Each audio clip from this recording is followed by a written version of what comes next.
Welcome to Jazz and Marty. I'm Marty, and this is a new series I would like to call Thrift Up. And in this series, I want to head to the thrift, find something, and then just basically upcycle that thing. So if anybody knows me, they know that I love going to the thrift.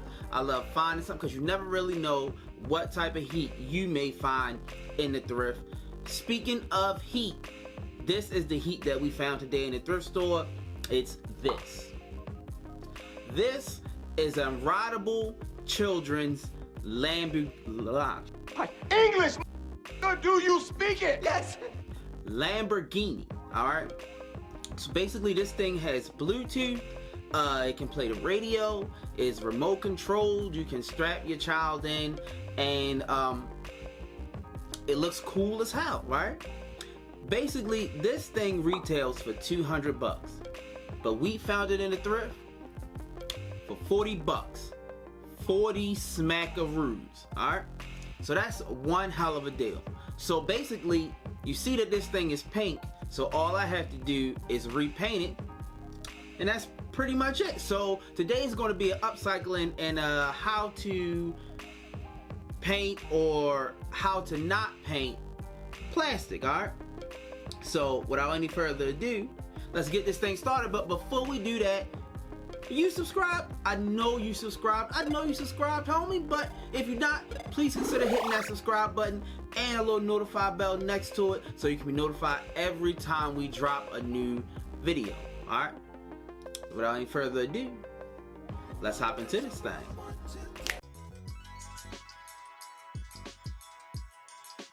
So, here's what you need. All right, so it's not so much of what you need, but just what I used. So the first thing I used was all-in-one spray paint. Is specific spray paint that helps adhere to plastics. It was about $7 from Lowe's. The next thing I used, which was the worst thing I could use, was P150 sandpaper. I just picked some up from the Dollar Tree. I should have did more research before I grabbed that. The final thing that I used was just regular old painter's tape. All right. Now that's pretty much it. Let's get this thing started. Alright, y'all, so the first thing I did was lay this plastic drop cloth down. Now this came from the Dollar Tree. The reason it looks so puffy is that it's a vent right there which passes through my what is that thing that we made? We're sorry. You have reached a number that has been disconnected or is no longer in service. Milk crate couch. So the vent is there and the air is passing through the milk crates. That's why this is puffed up like that. All right, next I brought my car into my workstation. Now I'm about to take my sandpaper and just sand all the parts that I know I'm going to paint.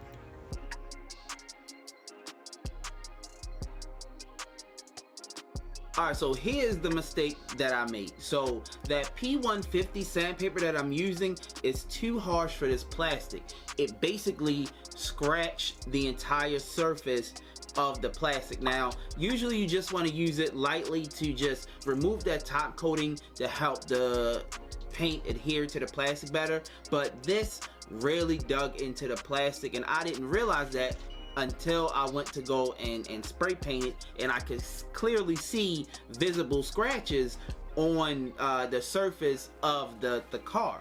So in a nutshell, I probably should have used something a little bit finer, maybe a P800 or a P1200. Just, I've even seen people use the little green backing that's on sponges, just to kind of roughen that surface up a little bit to help the paint stick a little better. But in this scenario, I don't even think I really need to use anything to roughen it up because the surface was so smooth and the paint automatically adheres to this type of surface. I probably would have had a smoother finish if I probably would have just not used anything to roughen it up. But not all plastics are created equal, and I wouldn't have known that until I went and started doing it.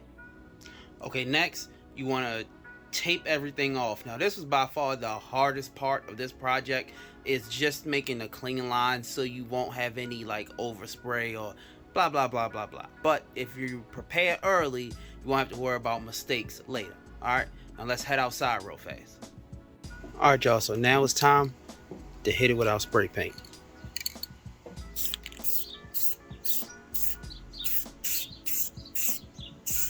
Alright, now once we finish, we need to let this thing dry.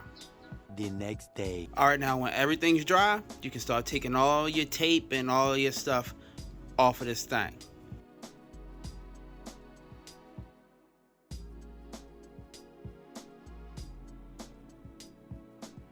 Alright y'all, now here is the finished product. Now, it's not bad far back, but up close I don't like it, but I'm also a perfectionist.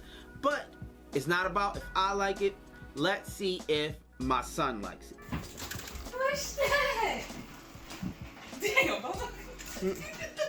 Alright y'all, it seems like he liked it, but also he's a child, so he don't really know any better. But that's pretty much it. Now, if you like today's video, please consider hitting that like and that share button. Head over to the Jazz and Marty Facebook page. I always post an update on DIY and craft videos. And we not just on Facebook. Follow us on Instagram. We also on TikTok. We everywhere, y'all. You just gotta look for us. We also have a podcast out. It's called The Funny Acting Podcast. I'll leave a link to that in the description box down below. We also have a children's book. I'll leave that in the link down below. Alright? And like that, this will be the end. Peace.